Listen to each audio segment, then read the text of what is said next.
Hello दोस्तों, इस video में हम लोग एसएससी जीडी का पीवाईक्यू करने वाले हैं। आपको पता होगा कि एसएससी जीडी का 23 फरवरी से एग्जाम होने वाला था 2026, लेकिन किसी कारणवश पोस्टपोन्ड हो गया। तो पीवाईक्यू कराने का हमारा मकसद ये है कि आपको पता होगा कि अगर 4 से 5 शिफ्ट में क्वेश्चन बनाना हो तो आप कुछ भी क्वेश्चन डाल सकते हैं, एग्जामिनर कुछ भी डाल सकते हैं। लेकिन जब बात वही 40-50 शिफ्ट बनाने की आती है तो भाई क्वेश्चन इतना कोई कहाँ से लाएगा। अब देखिए, जैसे 42 शिफ्ट हुआ था, एक शिफ्ट में कितने क्वेश्चन आए थे? 20 क्वेश्चन आए थे, 840 क्वेश्चन हुआ था। भाई क्वेश्चन रिपीट पे रिपीट रिपीट पे रिपीट हुए थे, उतना एग्जामिनर क्वेश्चन कहाँ से बनाएगा। तो आपको बता दूं कि अपनी एक पूरी सीरीज चल रही है, मैथ का पीवाईक्यू, रीजनिंग का पीवाईक्यू, हिंदी का पीवाईक्यू, जीएस का पीवाईक्यू और एक पांचवा, इन चारों को ऐड करके एक पीवाईक्यू चल रहा है। यानी अपने दिन में टोटल 5 वीडियो आ रही है और पांचों पीवाईक्यू है एसएससी जीडी की। देखिए ये वाला जो है, ये SSC GD previous year question 2025 का है, जो 4 फरवरी 2025 को शिफ्ट 1 में हुआ था। इसमें 20 क्वेश्चन आए थे मैथ के। इसी को हम बहुत अच्छे से एक्सप्लेन करने वाले हैं कॉमन सेंस के साथ। तो आइए चलिए शुरू करते हैं। देखिए अपना पहला क्वेश्चन क्या है, 16 और 48 का तृतीयानुपाती क्या है। देखिए मैं आपको एक सजेशन देना चाहूंगा, आप सूत्र के भरोसे ना रहे। एग्जाम में अगर क्वेश्चन घुमाएगा तो आप भी घूम जाएंगे, सूत्र के भरोसे रहेंगे तो। और आप सूत्र के भरोसे नहीं रहेंगे तो क्वेश्चन कितना भी घुमाएगा आप अच्छे से लगा लेंगे। तो देखिए पहला क्वेश्चन है, 16 और 48 का तृतीयानुपाती क्या है। तो इसका सूत्र होता है B² बाई A। और बी की वैल्यू आपकी 48 है और ए की वैल्यू आपकी 16 है। हम बिना सूत्र के यहाँ पर ट्राई कर देंगे। देखिए तृतीय अनुपाती बोले, पहला अनुपाती क्या होता है, पहला वाला 16, दूसरा अनुपाती क्या होता है 48, फिर बराबर। तृतीय अनुपाती पूछा है तो 3 ही तक होता है, तो यहाँ पे फिर द्वितीय अनुपाती आएगा 48 और तृतीय अनुपाती एक्स, एक्स की वैल्यू हमसे पूछा है। तो 16 से 48 कटेगा 3 बार में और 48 3 में मल्टीपल हो जाएगा। तो 8 तरीके 54 के 4 हासिल 5 और 4 3 12, सॉरी 8 तरीके 24 के 4 हासिल 2 और 3 चौक 12, 12 2 14। तो 144 आपका ऑप्शन डी सही हो जाएगा। फॉर्मूले से भी करें तो वही होगा, 48 का स्क्वायर या इंटू 48 कर दीजिए और भागा 16, 16 3 48 और 3 से इसमें गुणा करेंगे तो बात वही होगा। चलिए नेक्स्ट क्वेश्चन, उम्मीद है आपको समझ में आया होगा। देखिए सेकंड क्वेश्चन क्या कहता है, इसको भी बिना फॉर्मूले के बहुत अच्छे से करेंगे। यदि समान ब्याज दर पर 2 वर्षों में साधारण ब्याज 42 रुपये और चक्रवृद्धि ब्याज 51 रुपये है, तो मूलधन क्या होगा। देखिए पहले इन दोनों में थोड़ा सा डिफरेंस समझ लीजिए। साधारण ब्याज जितना पहले साल का होगा उतना दूसरे का भी, उतना तीसरे का भी, उनका चौथे का भी उतना ही, पाँचवें का भी, कोई अंतर नहीं होगा। लेकिन सीआई में वैसा नहीं होता। सीआई में अगर मान लीजिए कि 100 रुपये है, ठीक, तो दूसरे साल के भी 100 रुपये, लेकिन इस ब्याज पर भी ब्याज मिलेगा। मान लीजिए 10%, तो इसका भी 10% मिलेगा, 10 रुपये। तीसरे साल का 100 रुपये, अब इन पर भी ब्याज मिलेगा, इसका 10 रुपये ब्याज, इसका 10 रुपये ब्याज, 20 रुपये और इसका भी 1 रुपये ब्याज। इसलिए लोग घर पे कहते हैं ना कि भाई चक्रवृद्धि ब्याज पर पैसा नहीं उठाना चाहिए। तो देखिए आइए क्वेश्चन पे चलते हैं हम लोग। 2 वर्षों में साधारण ब्याज 42 रुपये है, यानी पहले साल का 21 रुपये होगा और दूसरे साल का 21 रुपये होगा, तभी तो जाके आपका 42 रुपये हो रहा है, क्योंकि एसआई हमेशा बराबर होता है। अब सीआई क्या कह रहा है, चक्रवृद्धि ब्याज 51 रुपये। 42 रुपये तो साधारण ब्याज हो गया और चक्रवृद्धि ब्याज 51 रुपये, यानी 9 रुपये ज़्यादा है।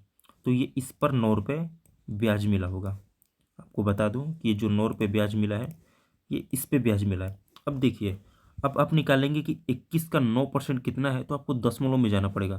तो उससे हम बचने के लिए देखिए क्या करेंगे, 21 का कितना हुआ है, 9 हुआ है, मतलब ये 21 था, इसको 7 से भाग किया गया है, 3 आया और 3 को 3 से मल्टीपल किया गया। तो 21 को 7 से भाग करेंगे 3 और 3 3 9, तभी ना आपका 9 आया। तो हम इसी को उल्टा कर देंगे, हमें एक्स की वैल्यू बतानी है ना, मूलधन बताना है। तो एक्स बटा 7 से भाग करेंगे और गुणे 3, और करने पर आपका कितना आया था 21। तो 3 से 7 कट गया और 7 7 49, तो एक्स की वैल्यू आपकी 49 आ गई, ऑप्शन सी। उम्मीद है आपको समझ में आया होगा। अगर आपको ये तरीका ना है तो भाई 21 का 9% निकालेंगे तो काफ़ी दशमलव में चला जाएगा। देखिए जैसे 9/21 गुणे 100। अब देखिए 3 से कटाएंगे 3 और 3 7 21, अब 300/7 हो गया। तो इसलिए हम वैसा यूज किए। उम्मीद है आपको समझ में आ रहा होगा। आप थोड़ा सा कॉमन सेंस यूज करेंगे, क्योंकि एग्जाम में टाइमिंग का खेल है, हमें टाइमिंग बचाना है, जितना आसान आप सोच सकें। वह सबसे बड़ी 4 अंकों की संख्या ज्ञात कीजिए जो 15, 25, 40 और 75 से पूर्ण विभाजित है। तो देखिए आप यहाँ पे सेंस फिर लगाइए, 999 है, तो भाई ये 40 है, लास्ट में जीरो है, तो जिसको भी काटेगा लास्ट में जीरो होना चाहिए। तो पहले तो ऑप्शन डी नहीं होगा, तो आप डी को ख़त्म कर दीजिए। उसके बाद देखिए 40 जिसको काटेगा लास्ट में 0 का, यहाँ पे 5 है, ये भी बिल्कुल नहीं हो सकता। ऑप्शन ए और ऑप्शन बी बचे। ठीक, ये देखिए ये 75 है और 75, 25, ये देखिए 25 है ये 25, जिससे जिसको भी काटेगा आपको पता होगा कि 25 का मल्टीप्लाई होगा, आप करोड़ों में भी चले जाइए, या तो लास्ट में 25 होगा, 50 होगा, 75 होगा, या डबल जीरो होगा। लेकिन यहाँ पे सिंगल जीरो है, यहाँ पे 60 है, तो 60 तो आ ही नहीं सकता है, तो इसको भी कट करेंगे, तो ऑप्शन ए बचता है और यही आपका राइट आंसर होगा। चलिए नेक्स्ट क्वेश्चन, क्वेश्चन नंबर 4, उम्मीद है आपको समझ में आ रहा होगा। देखिए, गोपाल, अक्षय और अतुल का औसत वजन 46 किलोग्राम है। यदि गोपाल और अक्षय का औसत वजन 40 किलोग्राम तथा अक्षय और अतुल का औसत वजन 45 किलोग्राम, तो अक्षय का वजन किलोग्राम कितना होगा? तो देखिए, वन सेकेंड कुछ प्रॉब्लम। देखिए, गोपाल जी, अक्षय ए, अक्षय को ए सी लिखेंगे और अतुल ए टी लिखेंगे। ठीक, औसत वजन कितना है? 46। इनका योग निकालेंगे तो कितना होगा? 46 को 3 से मल्टीप्लाई कीजिए, 4 3 12 और 36 18, तो होगा आपका 138। ठीक, अब फिर क्या दिया? गोपाल और अक्षय, यानी ये गोपाल और ये अक्षय, इनका क्या कितना दिया है? 40 किलोग्राम। तो योग निकालेंगे तो 80 होगा, क्योंकि 2 लोग हैं तो 2 से गुणा करेंगे, और यहाँ पे 3 लोग थे तो 3 से गुणा किए। आगे क्या दिया? अक्षय और अतुल का औसत वजन 45 किलो, तो 2 लोग हैं तो 90। अब देखिए किसके बारे में पूछ रहे हैं, तो अक्षय का वजन कितना होगा, यानी अक्षय का वजन पूछ रहे हैं। आप एक बात बताइए, अगर यहाँ पे अक्षय दिया है और अतुल दिया है, गोपाल नहीं दिया है, और यहाँ पे तीनों दिया, अगर इसमें से हम इसको घटाते हैं तो हमें गोपाल का पता चल जाएगा। तो 138 में से अगर 90 को हम घटाते हैं तो हमारा आता है 48। अब 48 किसका है? गोपाल का है, लेकिन यहाँ पे गोपाल का और अक्षय का 80 दिया है, तो इसमें से हम गोपाल का घटा देंगे तो अक्षय का आ जाएगा। तो 48 में से 80 जाएगा तो कितना बचेगा? तो 48 में से 80 में से 48 जाएगा तो 40 32, तो ऑप्शन आपका बी सही हो जाएगा। उम्मीद है आपको समझ में आ रहा होगा। देखिए क्वेश्चन नंबर 5, ये भी बहुत अच्छा क्वेश्चन है। एक परीक्षा में गणित के 3 प्रश्न पत्र, एक परीक्षा में गणित के 3 प्रश्न पत्र, अंग्रेजी के 2 और विज्ञान का 1 प्रश्न पत्र था। सभी प्रश्न पत्र 100 अंकों के थे। एस को गणित में 60%, अंग्रेजी में 70% और विज्ञान में 50% अंक मिले थे। सभी प्रश्न पत्रों को उनके प्रतिशत अंक थे। देखिए आपको बस समझाने के लिए कर रहा हूँ, आपको माइंड कैलकुलेशन करना इसको। देखिए एक परीक्षा में गणित के 3, गणित के मतलब ये गणित का, ये गणित का, ये गणित का, मैथ का ये। ठीक, अंग्रेजी के 2, यानी इंग्लिश के, ये इंग्लिश का और ये इंग्लिश का 2 हो गया, और विज्ञान का 1, मतलब विज्ञान, इसका 1 हो गया। ठीक, एक प्रश्न पत्र थे।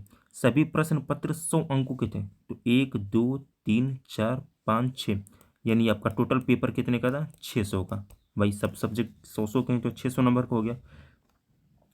एस को गणित में 60%, सॉरी, एस को गणित में 60%, मैथ का, मैथ में आपको कितना मिला? 60, यानी आगे भी पढ़ लीजिए, गणित में 60%, अंग्रेजी में 70% और विज्ञान में 50% अंक मिले थे।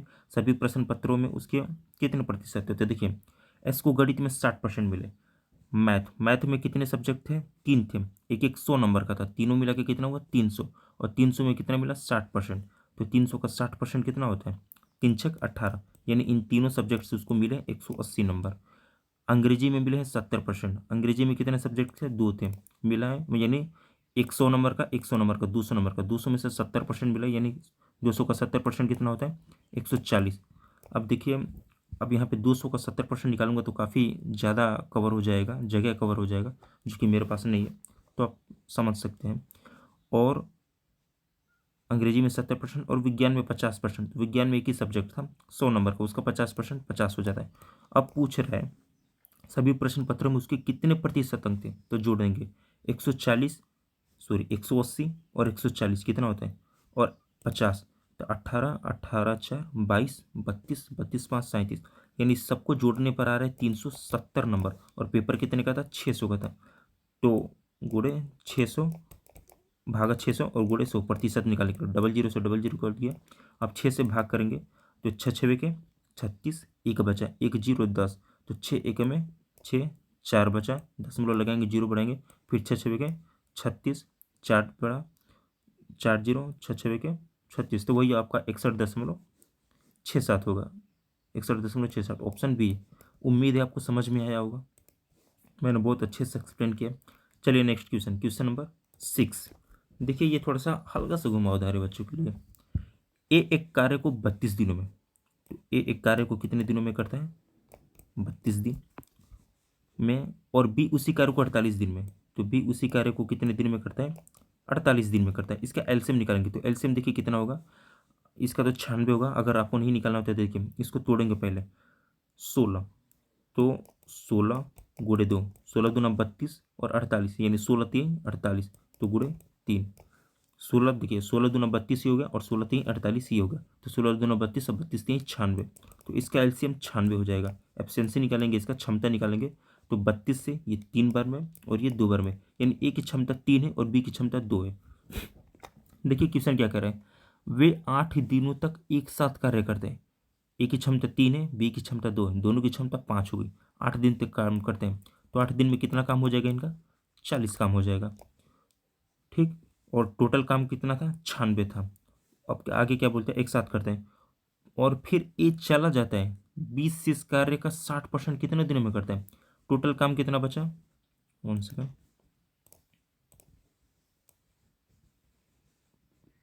टोटल काम कितना था? 96 था, 96 में से 40 हो गए तो कितना बचा? 56 बचा, ठीक। इसका 60%, यानी आपको पता होगा कि भाई 60% का फ्रैक्शन 3/5 हो।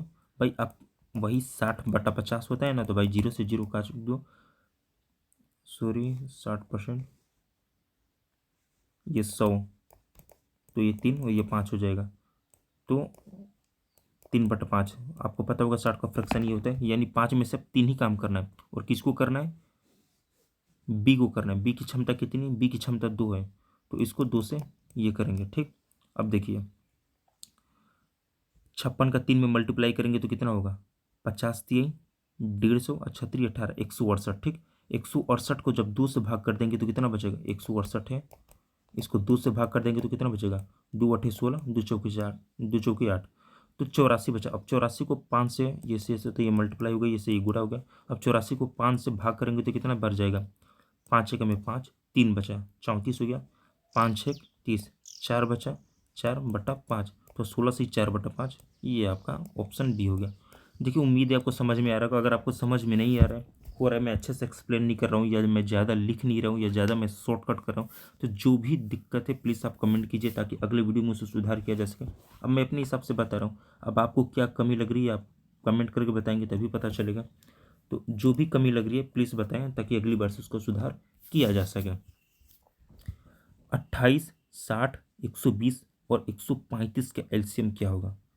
ये थोड़ा सा लंबा हो जा रहा है कि इसको कैसे शॉर्ट किया जा सके। पहले हम डिजिट देखेंगे, तो देखिए भाई 120 आपको पता है कि 40 गुणे 3 होता है, यानी इसका एलसीएम जो होगा तो 3 से मल्टीपल होगा, तो 7 6 13, 13 2 15, 15 6 21, ये तो कट ही जा रहे हैं, 7 5 12, 12 6 18, तो 3 से 2 हो गए, तो ये भाई ये लॉजिक तो खत्म हो गया। 7 से देख लेते हैं, 7 चौक 28, यानी 7 से कट रहे, तो ये 700 की कट रह गया, 7 एकम 7, 7 8 56, 7 8 56 और 6 6, तो ये तो नहीं कट रहा 7 से, ये तो कन्फर्म नहीं होगा। 7 7 8 56 ये कट रहा है, 7 8 56 ये नहीं कट रहा है, 7 एकम 7, 7 8 56 ये भी नहीं कट रहा है। 7 से एक ही ऑप्शन कट रहा है। अब देखिए 7 से क्यों, देखिए ये 7 चौक 28 है ना, 7 गुणे 4, यानी जो भी एलसीएम होगा वो 7 से भी कटेगा 4 से भी कटेगा, तो 7 से बस यही कट रहा था, ये नहीं कट रहा था, तो ये सब ऑप्शन गलत होगा। उम्मीद है आपको समझ में आ रहा होगा। चलिए नेक्स्ट क्वेश्चन देखिए, ये बहुत बेहतरीन सवाल है, इसको बहुत कम ही सवाल लगा पाते हैं। देखिए इनकी एक खासियत है, आप कहेंगे कि जातिवाद नहीं होता, ऐसे क्वेश्चन को भाई कोई लड़का कर पाए या नहीं कर पाए, लेकिन जो गुप्ता कास्ट के होते हैं वो बहुत आसानी से कर देते हैं, क्योंकि उनके लिए यह आम बात होता है। तो देखिए चलिए देखते हैं। एक बेईमान दुकानदार एक बेईमान दुकानदार अपने सामान को क्रय मूल्य पर बेचने का वादा करता है, हालांकि वह एक ऐसे वजन का उपयोग करता है जिसका वास्तविक वजन उस पर लिखे वजन से 46% कम है। उसका लाभ प्रतिशत ज्ञात कीजिए। अच्छा, बस इसका एक छोटा सा कॉन्सेप्ट जान लीजिए। आपको पता है 1 किलो, 1 किलो में कितने ग्राम होते हैं? अब पता है 100 ग्राम 500 ग्राम आप सब्जी खरीदते हो, तो 1 किलोग्राम में आपके 1000 ग्राम होते हैं। ठीक, तो बस यही छोटा सा कॉन्सेप्ट है। आप क्या कीजिए, किसी भी चीज़ की वैल्यू 1000 रुपये किलो मान लीजिए, तो देखिए क्रय मूल्य पर बेचने का वादा करता है, हालांकि वह एक ऐसे वजन का उपयोग करता है जिसका वास्तविक वजन उस पर लिखे वजन से 46% कम है। आपको 1000 रुपये में 1 किलो सब्जी मिलती है और 1 किलो की वैल्यू कितनी होती है? 1000 ग्राम होती है। मतलब 1 ग्राम का वैल्यू 1 रुपया और 1000 रुपये की वैल्यू 1000 ग्राम। मतलब 1000 रुपये किलो आपकी कुछ भी है, मान लीजिए कि पनीर आपका 1000 रुपये किलो है और 1000 किलो में 1000 ग्राम होते हैं। बेसिक से समझिए। ठीक, वह 46% कम वजन का प्रयोग करता है। 1 किलो में 1000 ग्राम होते हैं और ये 46% कम का वजन का प्रयोग कर रहा है। मतलब कितना? ये आपको 554% दे रहा है।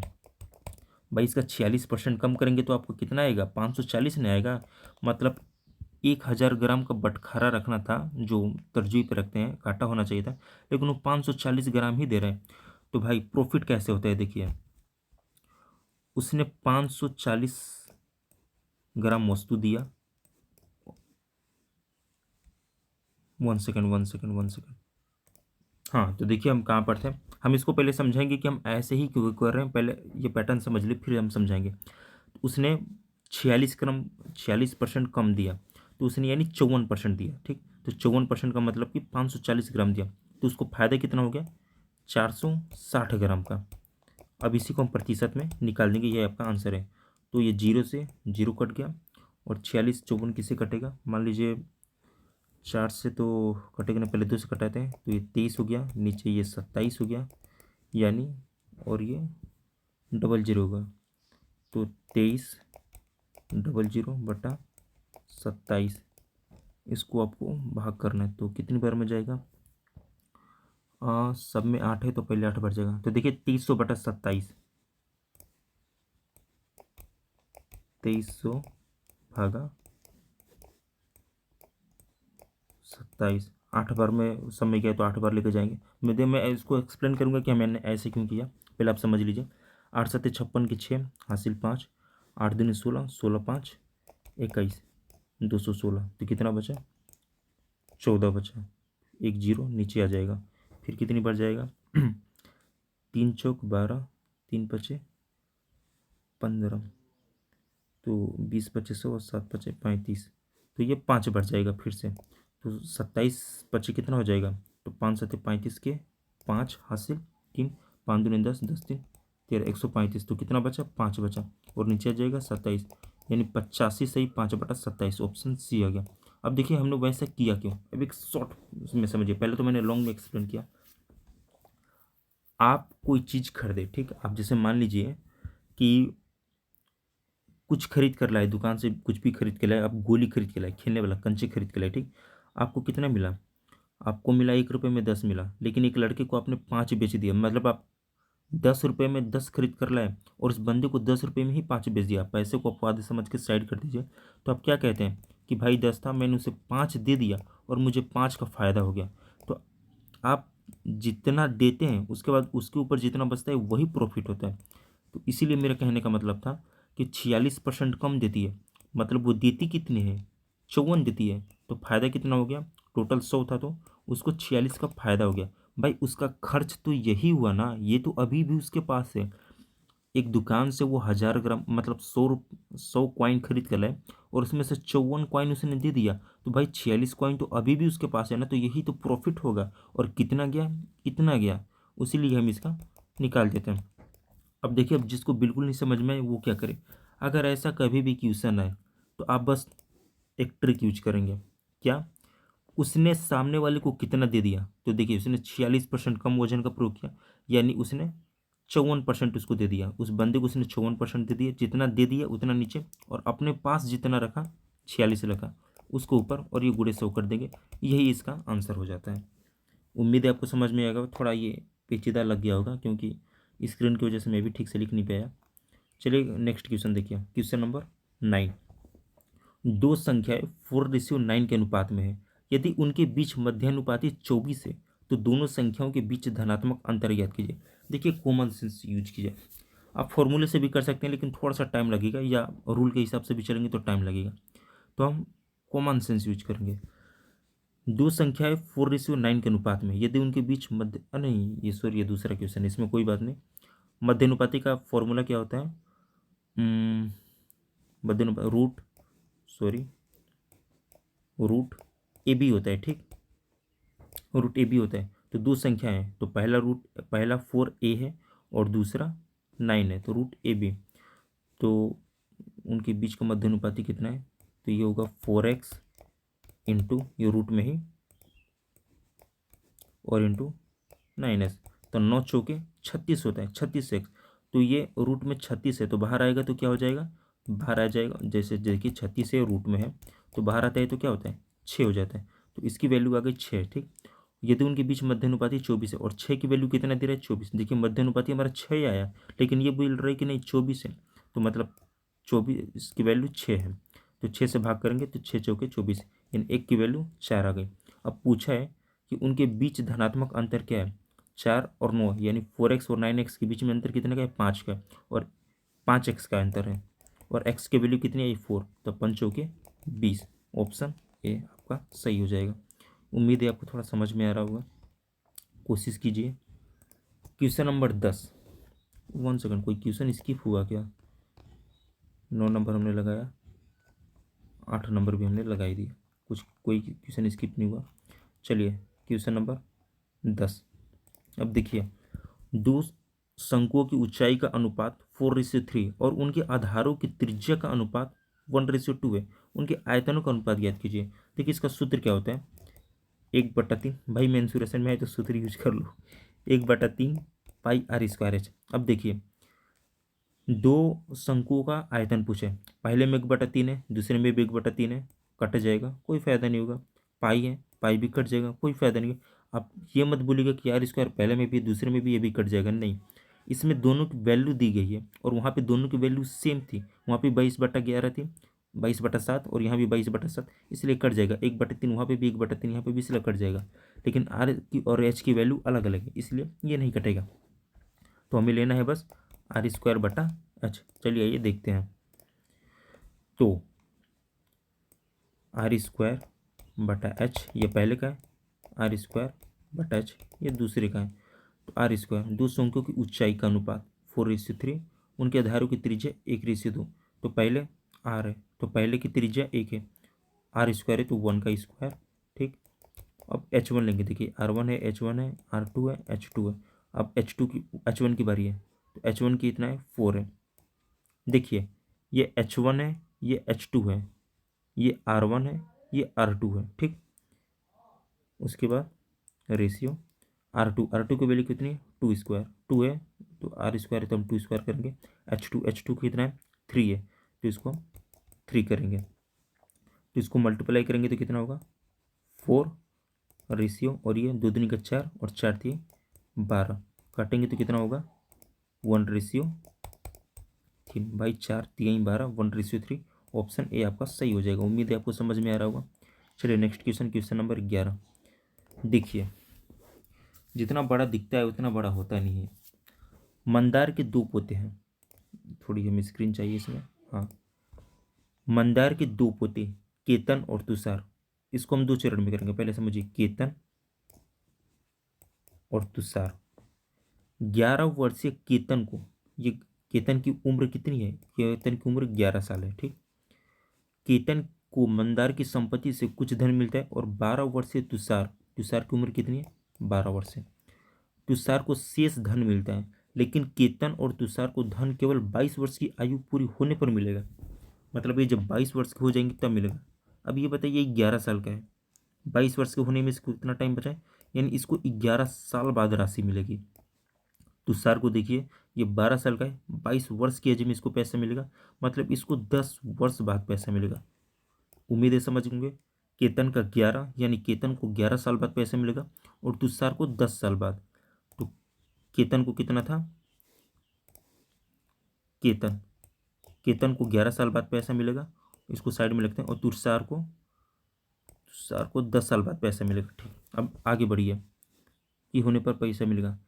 तब तक धन बैंक में 8% की वार्षिक चक्रवृद्धि ब्याज दर से जमा है। 8% चक्रवृद्धि ब्याज मतलब कितना होता है?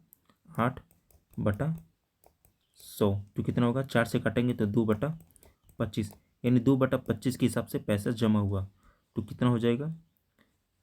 25 और यानी एक वर्ष पे कितना था? 25 रुपये पर 2 रुपये ब्याज मिलते हैं, यानी 25 × 27 ये आपका ब्याज हो गया। आप ऐसे समझिए, 8% है ना, 8% का फ्रैक्शन कितना होता है? 2/25, यानी 25 रुपये पर 2 रुपये ब्याज मिले, यानी 25 2 27, 25 था 27 हो गया। ठीक, 8% वार्षिक चक्रवृद्धि ब्याज दर से जमा है। जब दोनों 22 वर्ष के हो जाते हैं तो उन्हें समान राशि प्राप्त होती है, यानी इस एक समान, ये फॉर्मूला, ये कॉन्सेप्ट तभी लगेगा, कोई फॉर्मूला तो नहीं, ये कॉन्सेप्ट तभी लगेगा जब समान राशि प्राप्त हो, यानी आपका मिश्रधन जब बराबर हो। यदि मंदार के पास कुल इतने रुपए थे तो मंदार ने तुषार को शुरू में कितना धन दिया? तो देखिए पैसे कितने हैं? 24, 1 सेकेंड सॉरी, 24,700, ये कितने की वैल्यू है? तो इन दोनों की वैल्यू है 25 25 50 50 2 52, ये 52 की वैल्यू है। और पूछा क्या है? तो मंदार ने तुषार को कितना धन दिया? तुषार को। तो अब ये देखिए तुषार कौन है? इसको 11 साल बाद पैसा मिल रहा है, इसको 10 साल बाद पैसा मिल रहा है। तो आप बताइए किसको 25 रुपये मिलेंगे, किसको 27? भाई इसको 11 साल, यानी इसको लंबे समय तक पैसे मिल रहे हैं और दोनों को लास्ट में बराबर देना है, तो हम इसको कम पैसे देंगे। इसको हम देंगे 25 रुपये, क्योंकि भाई ये ज़्यादा टाइम के लिए दे रहा है, 11 साल के लिए दे रहा है, इसके ज़्यादा पैसे बनेंगे। और इसको केवल 10 साल के लिए बन रहे, तो इसको हम थोड़े ज़्यादा पैसे देंगे ताकि ये अपना कवर कर सके। तो इसने किसको पूछा है? तुषार को पूछा है। तुषार को कम समय के लिए मिल रहे तो हम इसको ज़्यादा पैसे देंगे। तो इंटू 27, 24,700 भागा 52, 27। अब इसको हमें कटाना है, ये 52 से 247 कितनी बार में कटेगा? तो 247 आपका 5 चौक 20, पहले 4 बार कटाते हैं, 4 बार जब ले जाएंगे तो कितना बढ़ जाएगा? 208 बढ़ जाएगा, 208 हो जाएगा 4 बार ले जाएंगे तो। और 247 है तो कितना बचा? 47 से तो 247 में से 208 जाएगा तो आपका 39 बचेगा क्या? थोड़ा सा मेरा मल्टीपल थोड़ा रुकिए, इसको 52 से डिवाइड करना है। ठीक, 52 से डिवाइड करना है और 27 से मल्टीपल करना है।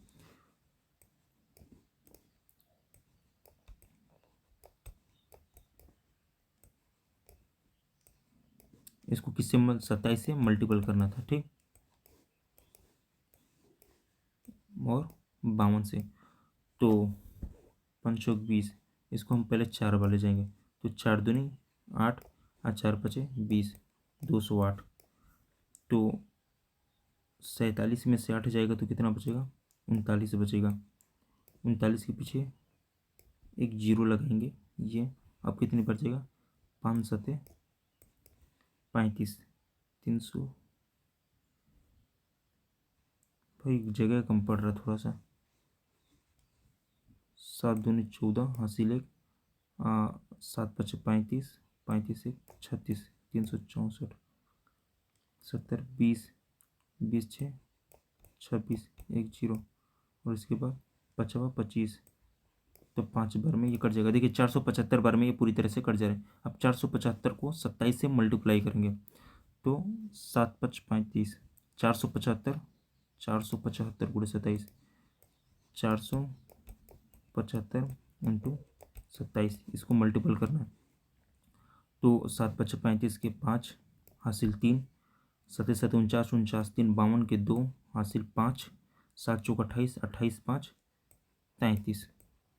अब 2 से करेंगे, 2 5 10 के 0, हासिल 1, 2 से तो 14, 14 1 15, हासिल 1, 2 चौके 8, 8 1 9, 5 2 8 और 9 3 12, 12,825 ऑप्शन है। देखिए आप सोच रहे होंगे कि बहुत लॉन्ग हो गया, लॉन्ग नहीं होगा भाई। आप देखिए कितना छोटा स्क्रीन है, एक बार में हम लोग मैक्सिमम 2 टेक्स्ट लिख रहे हैं आपको, उसीलिए ऐसा हो रहा है। नहीं तो आपको इजी में एक बार लिख देता हूँ ताकि ज़्यादा लॉन्ग ना लगे। बस ये लास्ट है। 24 था टोटल रुपए था। ठीक, इसको हम 52 से करेंगे, क्योंकि ये 8% है। 8% को फ्रैक्शन में हम करेंगे तो कितना होता है, 2/25 होता है। यानी 25 रुपये पे 2 रुपये ब्याज मिला, यानी एक 25 मिला, एक 27 मिला। तो इन दोनों को जोड़ देंगे, यही दोनों की वैल्यू होती है 52। और उसके बाद इसने तुषार को पूछा है, तो तुषार को कितना मिलेगा, 27 मिलेगा। इसी को हमने कैलकुलेशन किया, इसके अलावा हमने कुछ नहीं किया था। टोटल राशि 8% है, इसका 2/25 होगा, जिसको 27 और 25 हो जाएगा, ऐड करेंगे तो 52 हो जाएगा। अब तुषार को पूछा तो तुषार को 27 रुपये ही मिलेगा, क्योंकि उसको कम टाइम के लिए मिल रहा था, 10 साल के लिए, तो उसको ज़्यादा रुपये मिलेंगे 27, और 25 रुपये कम था तो वो उसको मिल जाएगा। इसी को हमने कैलकुलेशन किया था। उम्मीद है आपको समझ में आ गया होगा। चलिए नेक्स्ट क्वेश्चन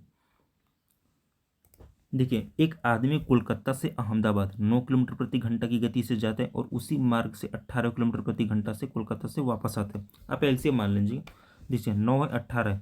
आप मान लीजिए कि कोलकाता से अहमदाबाद की दूरी 18 किलोमीटर है, इमेजिन कर लीजिए, ठीक। 9 किलोमीटर प्रति घंटा की गति से जाता है, ठीक। तो जाने में कितना घंटा लगेगा, 9 की स्पीड से जाते हैं 2 घंटा लगेगा।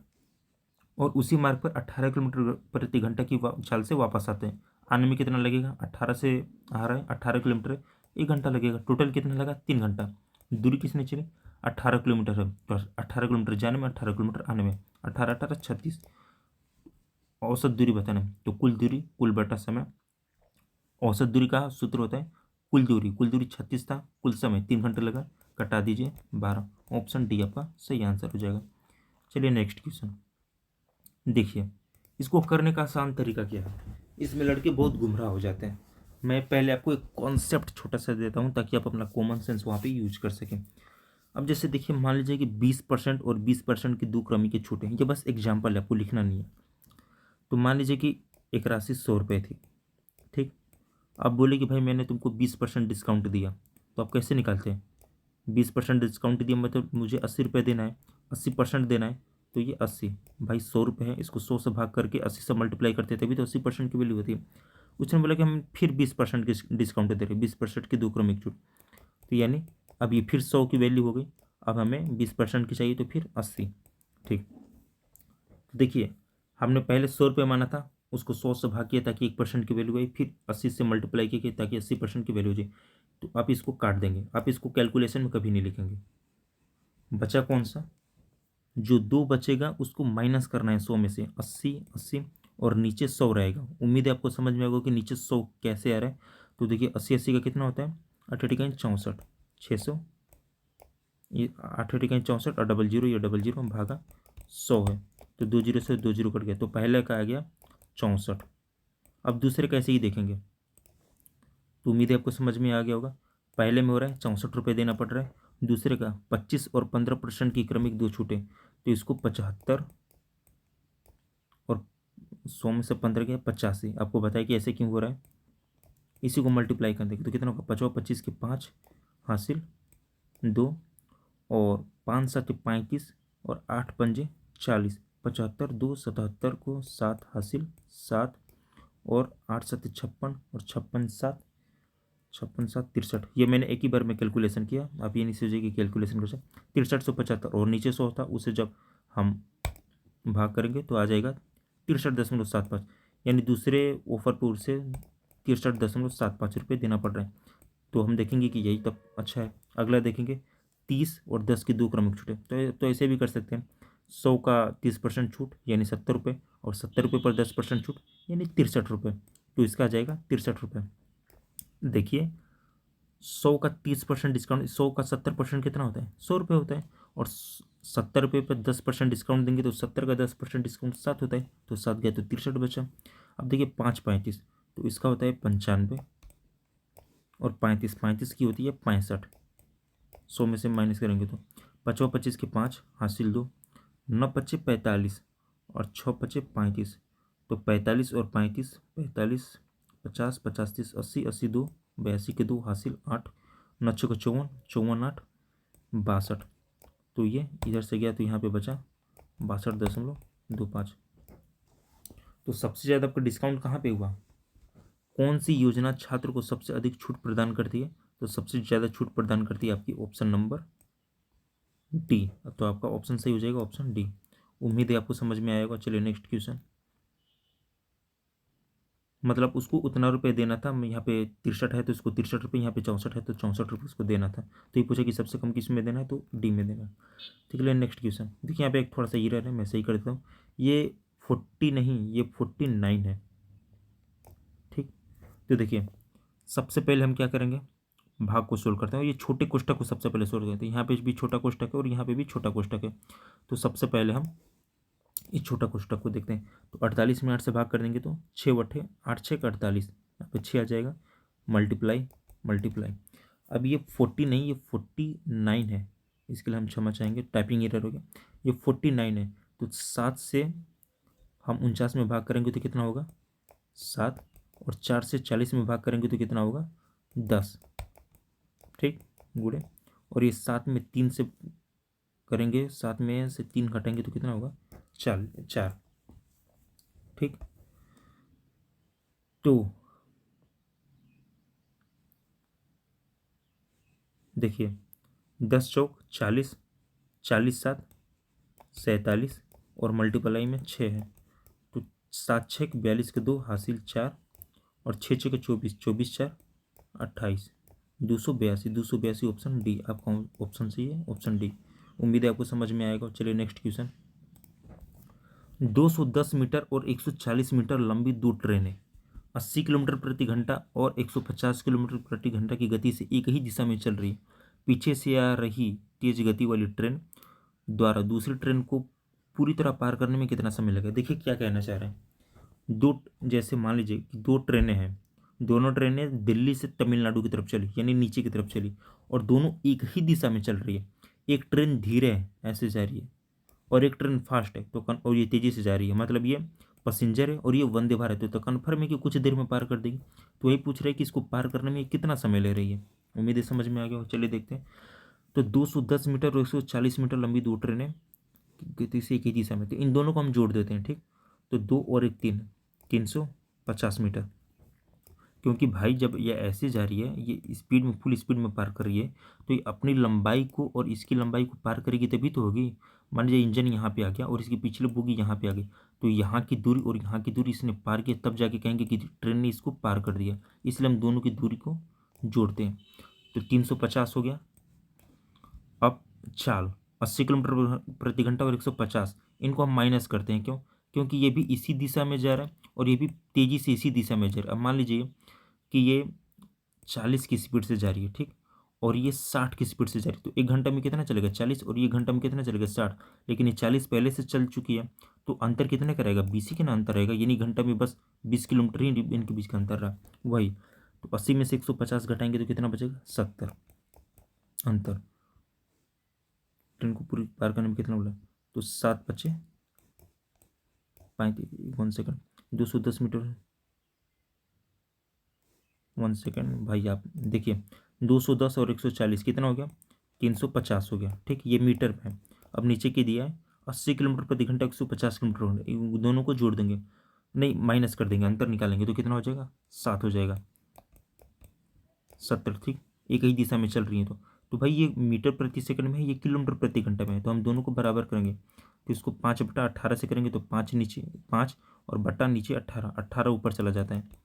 ठीक, अब देखिए 0 से 0 कट गया, 5 से 7 बार में, और 7 से 7 कट गया, अब बचा 18।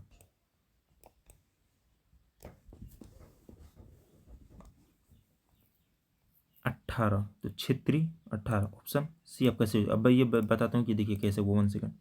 ठीक है, हाँ देखिए 18 आया था ना अपना, इसने क्या बोला मिनट में, और हमारा कितना आया था मीटर प्रति सेकंड में, तो ये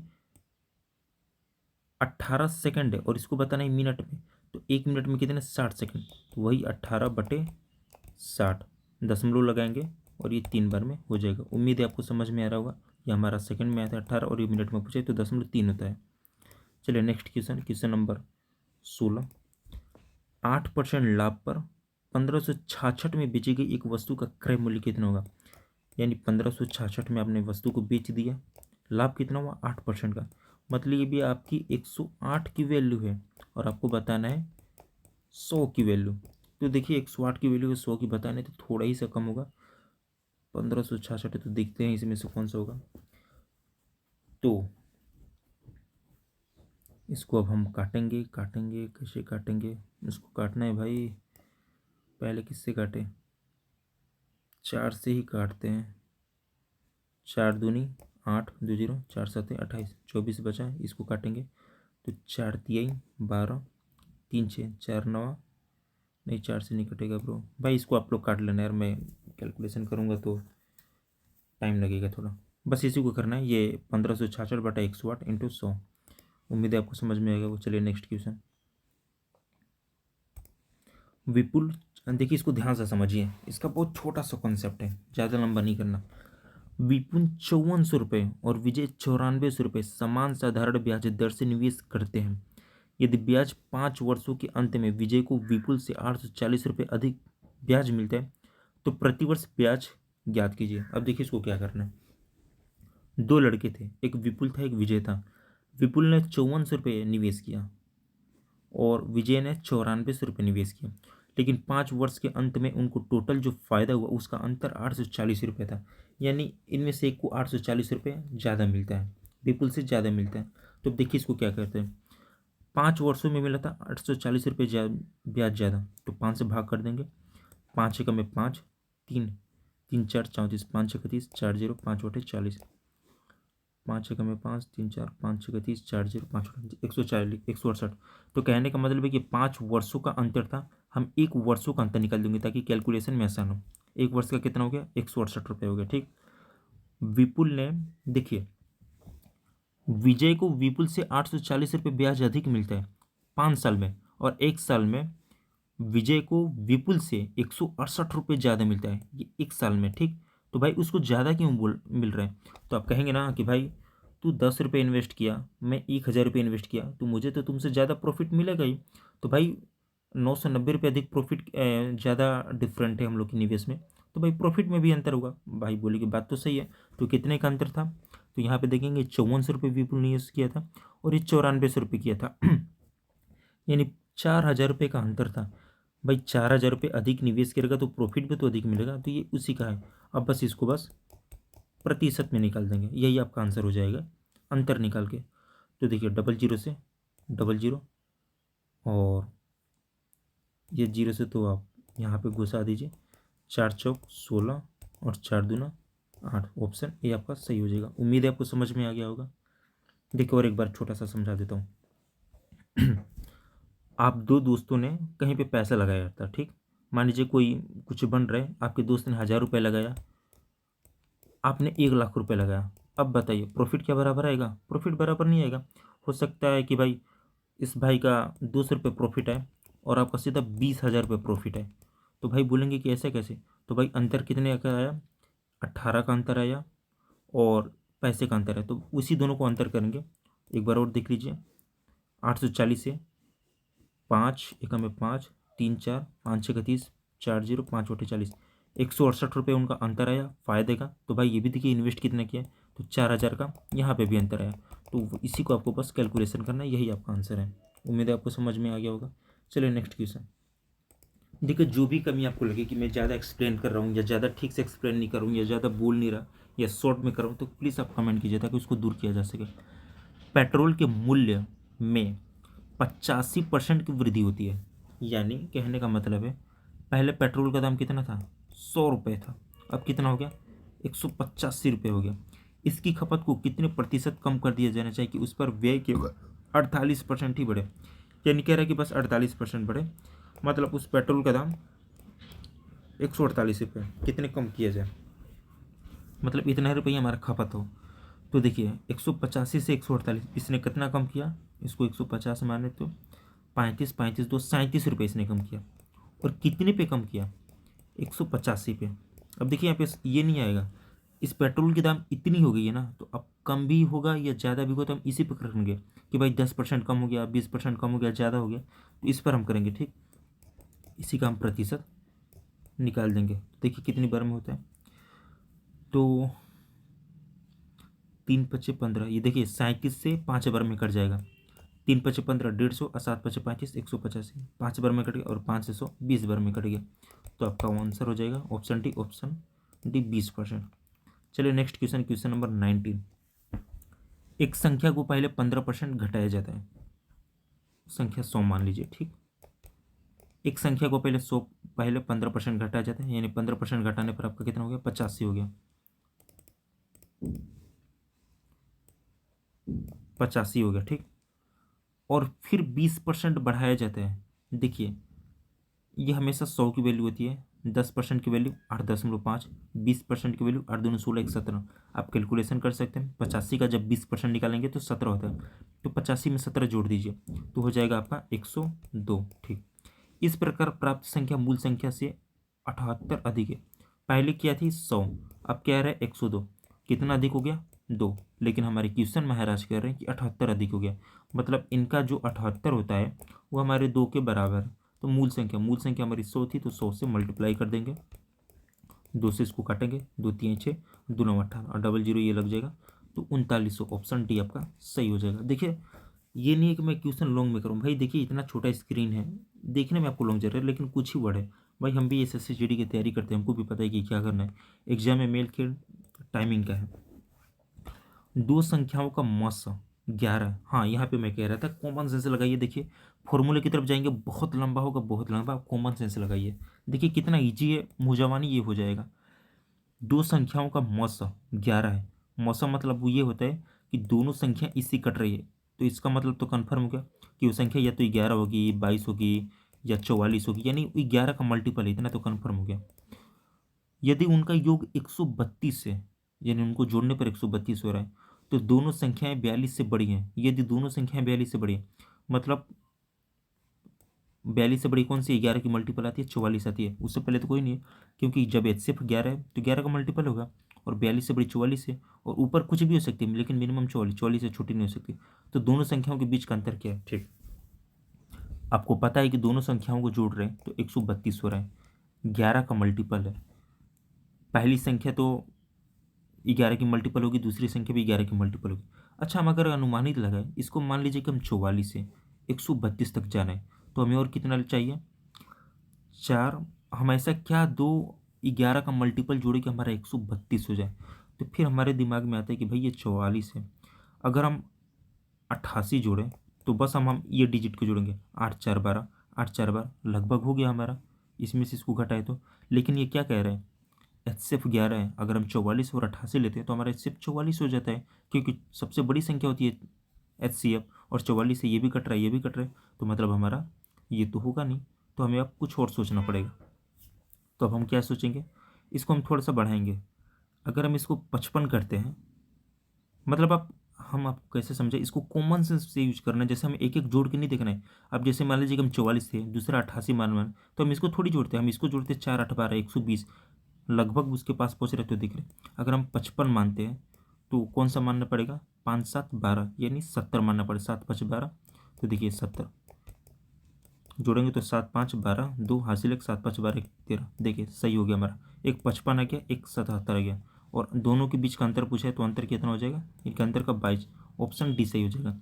अगर आपको ना समझ में आए, कॉमन सेंस यूज नहीं कर पा रहे, तो आइए फॉर्मूले की तरफ चलते हैं। दो संख्याओं का मौसा 11 है, यानी पहली संख्या 11x इंटू प्लस, मतलब जुड़ रहे तो 11y, ठीक। पहली संख्या 11x है प्लस दूसरी संख्या 11y हो, दोनों का योग कितना है 132 है। अब देखिए 11 दोनों में कॉमन है, तो 11 को हम कॉमन ले लेंगे, क्या बचा x प्लस वाई, 132, 11 से हम इसको काट देंगे तो कितना बार में कट जाएगा, 11 के में 11, 2 बचा, 11 दूनी 22, यानी x प्लस वाई की वैल्यू 12 आ गई। x प्लस वाई की वैल्यू 12, इसका मतलब क्या होता है कि मैंने दो अभाज्य हम संख्या ऐसे लेंगे जिनका योग 12 होता है, ये थोड़ा मेथड लंबा होता है। तो देखिए पहला 1 होगा और 11, अभाज्य संख्या 1 और 11 का योग 12 हो गया। 2 नहीं लेंगे, क्योंकि 2 लेंगे 10 लेंगे तो ये कट जाएगा, ये सम है, हमें अभाज्य संख्या चाहिए। 3 9 भी नहीं, 3 और 9 नहीं ले सकते क्योंकि ये अभाज्य नहीं है। 4 8 भी नहीं ले सकते क्योंकि ये भी अभाज्य नहीं। 5 और 7, हाँ ये ले सकते हैं, 5 और 7 12, ये हो सकता है। तो देखिए ये x की वैल्यू है, पहले अगर हम 1 माने और 11 तो 11x यानी 11 हो जाएगा, लेकिन ये बोल रही है कि 42 से बड़ी है, तो इसलिए हम 5 लेंगे, तो एक्स की वैल्यू 5 हो गई और वाई की वैल्यू 7 हो गई। ये एक्स की वैल्यू, ये वाई की वैल्यू। अब देखिए 11 × 5 = 55 और 11 × 7 = 77, बात वही आ गया। अब इनका हम निकालेंगे तो 22 अंतर, ऑप्शन डी। उम्मीद है आपको समझ में आ गया होगा। तो PYQ विद सनी इस चैनल का नाम है, क्योंकि मेरा नाम ही सनी है। और देखिए, हो सकता है मैं शॉर्ट कर दे रहा हूँ आपको। जैसे मान लीजिए कि 80 का 10% निकालना, तो मैं डायरेक्ट 72 लिख दिया, आपको नहीं समझ में आ रहा है तो आप उसको भी कमेंट कर सकते हैं कि ज़्यादा शॉर्ट हो रहा है, समझ में नहीं आ रहा है। कि आपको किसी भी प्रकार का प्रॉब्लम है जिससे समझने में दिक्कत हो रही है, तो आप प्लीज़ आप उसको कमेंट करिए ताकि हम उसको देख सकें कि क्या प्रॉब्लम है। ऐसे तो हमें पता नहीं चलेगी कि क्या प्रॉब्लम है जिससे आपको समझ में नहीं आ रहा है। तो प्लीज़ आप कमेंट कीजिए, और वीडियो अच्छा लगा हो तो प्लीज़ सब्सक्राइब कर दीजिए, क्योंकि मेहनत इसमें बहुत लगता है कंटेंट तैयार करने में, PDF रेडी करने में कंप्यूटर पर घंटों बैठना पड़ता है। तो आपको पता है कि अपनी डेली सीरीज चल रही है जिसमें 5 वीडियो है, जिसमें ये मैथ का PYQ था। इसमें अगर हम बात करें तो लगभग 3 क्वेश्चन ही ऐसे थे जो दमदार लेवल के थे, बाकी सब लो लेवल के थे। तो अगर वीडियो अच्छा लगा हो तो सब्सक्राइब कर लीजिएगा। चलिए मिलते हैं कल के PYQ में।